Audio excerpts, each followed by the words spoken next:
The sound of that gun didn't just echo over that Utah campus that day. It echoed throughout the entire world. The shooter probably thought that he had silenced a voice in the moment, not realizing the thousands of voices that just got unleashed. He probably didn't think of the ways God would use this for his glory.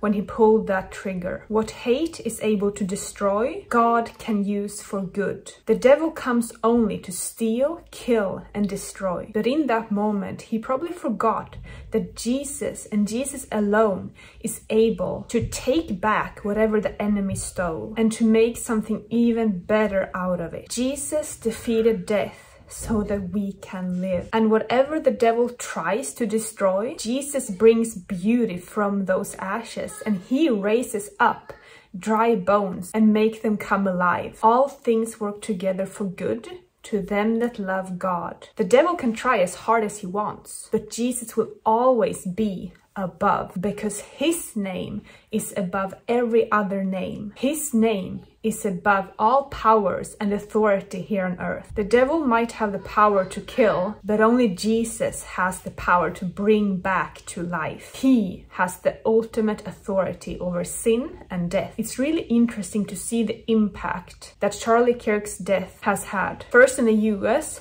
but also around the globe. So many has expressed such deep sorrow for this man's death. People that don't even know him. People that, just like me, maybe only have seen him through a screen twice or a few times. And these last couple of days, when I've been scrolling, and right now my feed is filled with this stuff, I've been noticing a bunch of comments, and I've taken screenshots of some of them because they are really starting to show us that God is working everything out for his good. So now we're going to read some of these comments together. Over the past 24 hours, I have researched the things Charlie Kirk has said, and I want you to know I have committed my life to Christ because of your husband. And this is under a video where his wife was talking. This hit hard. I'm admittedly an alcoholic and a substance abuser and ashamed. When I saw the event that took place, something inside me changed. And I think very many people can agree on that. Something changed. When that shooter pulled that trigger, something changed. I felt sad, angry, and devastated for someone I've never known, but felt like I did.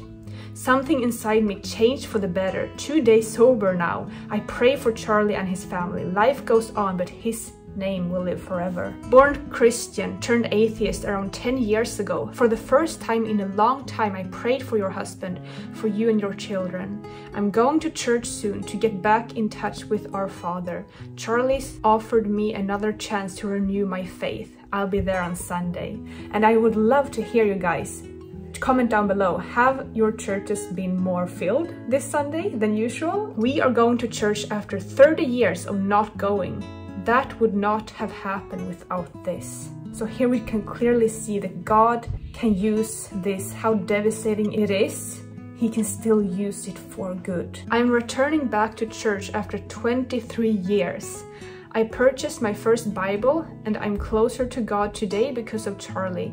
He did not die in vain. May God be with you and your family at this time. I'm returning to church this Sunday because of your husband. Thank you for sharing him with the world. I'm a 19-year-old Canadian girl. I never went to church, only prayed when I thought it would benefit me. Your husband's story changed my point of view. I want to make a difference in my life. I cried listening to you speak. Charlie changed the way I think. God is good and I sinned. I want God to forgive me. After 2 days of mourning the loss of a legendary man I didn't know, I have recommitted myself to entering the space of Christianity after a 20-year hiatus of not believing. I was baptized and went through communion, but in my teens, I lost my way. I'm starting with reading the Bible every day, and I will go to church again. I will try my best to live the way that Charlie lived for my fiance and our future. I'm an atheist, been raised atheist. For the first time in my life, I'm looking into what faith means to me because of your husband. His words ring around my head on a daily basis, and it's even stronger now. Rest in eternal paradise, Charlie. My 12, almost 13-year-old nephew called my called my fiance and me last night. He talked to us for over 2 hours about Jesus and about Charlie and how he inspired him to learn about the gospel. He asked his mom if him, his brother and her could join a church. Charlie is such an amazing influence on our youth, and his mission will live on for years to come. Thank you, Charlie, for all that you have done in your time here with us. I'm going to church for the second time in 21 years on Sunday. I started reading the Bible last night. Thank you, Charlie. I've never been a practicing Christian. That changes this Sunday. I'll go to church for the first time this Sunday. And someone wrote, all these comments about people going to church for the first time or coming back to the church brings literal tears to my eyes. This is how we win.